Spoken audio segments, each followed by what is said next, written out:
Ya, sahabat kaum muslim, bagi sebagian orang yang bersedia mendonorkan ginjalnya. Nah, ini apakah berbahaya bagi kehidupannya atau bagaimana? Kita akan tanyakan ke dokter. Nah, ini bagaimana, Dok? Hal seperti itu.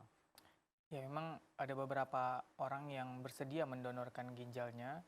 Jadi dia hidup dengan satu ginjal. Ada juga memang sebagian yang kita dapat dari transplantasi ginjal ini dari orang yang sudah meninggal. Ya, jadi kadaver transplantasi namanya. Itu Tapi orang yang sudah meninggal. sudah meninggal baru saja meninggal. Oh, Jadi itu kok yang masih sudah bisa di masih bisa. ginjalnya masih bisa dimanfaatkan Ya, gitu, jadi Dok. mungkin sudah wasiatnya atau memang bagaimana dari pihak keluarga itu memang setelah meninggal itu langsung dilakukan operasi untuk mengangkat ginjalnya untuk langsung ditransplantasikan ke yang membutuhkannya tadi. Oke, itu untuk semua jenis meninggal misalnya karena sakit sudah lama atau hanya mungkin karena ya baru ditabrak misalnya gitu. Tabrakan ini kan masih panas mungkin darah badannya Ya, gitu, Dok. Beda dengan sudah lama sakit atau bagaimana. Ini se- sama atau bagaimana, Dok? sebenarnya untuk semua keadaan yang Mm-mm. mana fungsi ginjal itu masih baik. Masih, oh Jadi ya, dari oke. ginjalnya itu sendiri dinilai apakah Mm, masih layak untuk ditransplantasikan atau tidak. Tentunya ada tes-tesnya lagi kan oke. gitu. Tapi kalau itu untuk yang transplantasi dari mereka yang sudah meninggal gitu ya. Tapi bagaimana tadi masalahnya kalau yang masih hidup? Iya, betul. Berarti dia mentransplantasikan satu ginjalnya Mm, dan satu lagi dia pakai untuk dirinya sendiri. Apakah akan terganggu?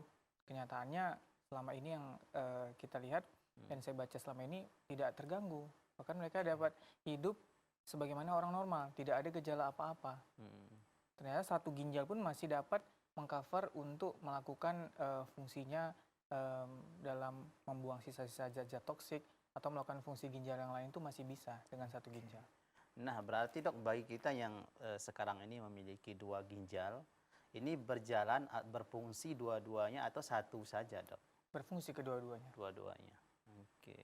Nah, berarti mungkin bagi mereka yang mentransplantasikan darah atau mendonorkan, bukan darah, Dok, ya, Ginjalnya. mendonorkan ginjalnya tadi, kalau terjadi sakit sama ginjalnya, mungkin ini efeknya berbahayanya sama dia, Dok, ya. Ya, Oke. Tapi kalau selama tetap ginjalnya dalam keadaan baik saja, tidak tentunya ada ini dia masalah. tidak masalah, Dok, ya. Oke.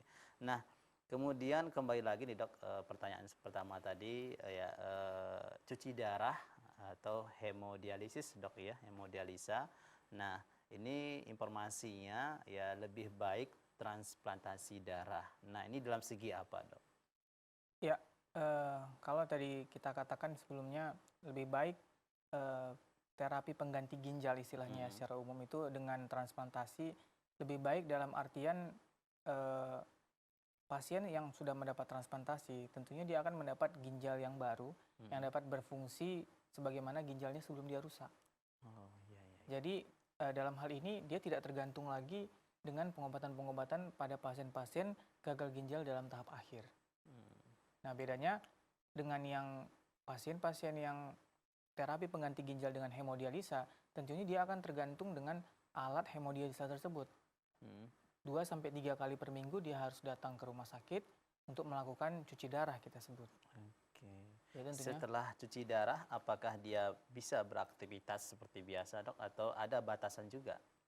tentunya beberapa orang yang sudah melakukan cuci darah itu Hmm, akan muncul gejala-gejala, walaupun tidak semua ya, hmm. akan muncul gejala-gejala seperti misalnya lemas, Iya. seperti misalnya gampang capek, Hmm. dengan sendirinya pasti akan terjadi pembatasan aktivitas-aktivitas Oke. seperti itu.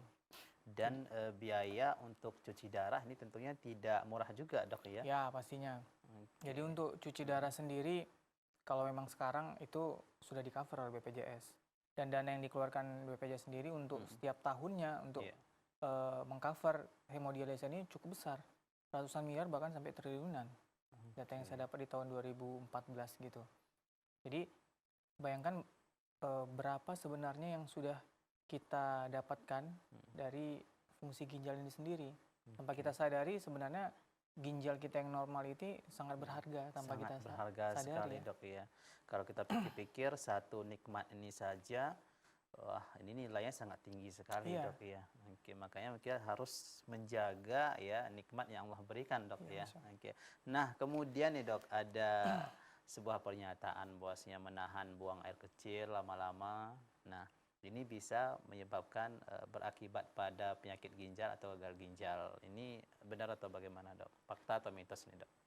Iya, kalau untuk menahan buang air kecil, Mm-mm.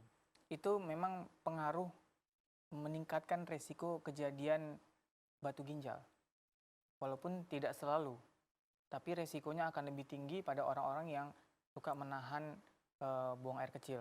Kalau saat ditahan buang air kecil di dalam kandung kemih, maka akan terjadi pengendapan zat-zat yang terkandung dalam urin tersebut. Itu yang akan memudahkan terbentuknya atau mengkristal zat-zat tersebut, terjadi batu ginjal. Seperti kita cerita di awal, batu ginjal salah satu penyebab dari kasus gagal ginjal. Walaupun memang porsinya tidak sebesar kalau kita katakan tadi diabetes atau hipertensi. Tapi apakah ada resikonya? Ini meningkatkan resiko tentunya. Oke, tapi secara langsung tidak, Tidak, Dok, ya. Karena mungkin bagi orang yang menahan buang air kecil berapa menit lah mungkin tahan, Dok, Iya. ya. Paling 10 menit Paling seperti 10 menit. itu. Oke. Nah, kemudian nih, Dok, agar kita tetap ya ginjal kita tetap dalam keadaan sehat. Nah, ini apa saja yang perlu kita lakukan nih, Dok? Ya. Jadi apa saja tips-tips atau saran kita lakukan untuk merawat ginjal kita? Kalau kita tidak punya penyakit-penyakit yang saya sebutkan tadi, itu tentunya pola hidup sehat sangat kita anjurkan ya. Konsumsi terutama memang air putih itu 2-3 liter per hari, itu memang sudah jadi kebutuhan yang wajib kita bilang. Kemudian makan makanan yang sehat, gizi yang seimbang. Terus kalau misalnya kita sudah memang ada penyakit-penyakit seperti diabetes, hipertensi, asam urat. Nah, penyakit-penyakit seperti ini memang ini wajib dilakukan pengecekan. Pengecekan terhadap tadi misalnya kalau diabetes itu kadar gula darahnya, kalau untuk penyakit hipertensi tekanan darahnya, kemudian kalau untuk asam urat ya kadar asam uratnya. Apakah dalam batas-batas normal atau tidak? Kalau tidak dalam batas normal tentunya perlu ada penyesuaian terkait dengan terapi atau pengobatannya. Dan juga pasien-pasien yang sudah mempunyai penyakit-penyakit seperti diabetes, hipertensi, itu perlu kita lakukan pemeriksaan untuk pemeriksaan berkala setahun sekali sebaiknya. Untuk melihat apakah sudah ada kelainan di ginjal atau enggak. Nama pemeriksaannya yang paling sensitif kalau dari sisi laboratorium namanya pemeriksaan mikroalbuminuria. Maksudnya itu gimana, Dok? Maksudnya begini, jadi penanda ginjal ini sudah ada kelainan atau enggak, itu kita lihat dari urinnya atau kencingnya. Salah satu tadi fungsi ginjal saya katakan adalah menyaring zat-zat toksik sebagai filtrasi dia. Kalau misalnya kita anggap dia seperti saringan teh, katakanlah seperti itu. Kalau dia sudah mengalami kerusakan, kita misalkan saringan itu bocor, tentunya misalnya kita lakukan saringan, seperti saringan teh tadi, tentu tehnya juga akan bocor. Betul. Nah, kita lihat seperti itu juga di ginjal.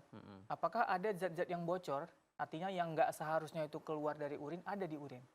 Itulah tadi yang kita sebut dengan mikroalbumin. Albumin ini salah satu seperti bagian dari protein juga, yang sifatnya kecil. Jadi kalau sudah ada kebocoran yang kecil, dia akan terdeteksi di urin. Jadi sebaiknya pada pasien-pasien yang sudah ada DM, hipertensi, setahun sekali periksa mikroalbuminurianya. Oke, atau bisa disebut dengan protein juga bisa, Dok, ya? Ya, tapi kalau protein itu protein yang sudah bermuatan yang lebih besar. Ini bagiannya. Ini bagian yang Dok, lebih kecil lagi. Gitu. Tapi itu sudah bocor masuk ke kantong kemih gitu, iya, Dok? Sudah keluar lewat urinnya. Oke, nah itu salah satu bentuk untuk mengetahuinya, Dok, ya, bahwasanya ginjal kita itu sudah bermasalah. Seperti itu, sahabat keluarga muslim. Kemudian, Dok, satu pernyataan lagi bahwasanya ada yang mengatakan 1 dari 4 orang yang menderita gagal ginjal yang sudah mengalami hemodialisa, nah itu akan hanya mampu bertahan hidupnya 1 tahun. Nah, ini rata-ratanya gimana, Dok? Ini mitos atau fakta, Dok?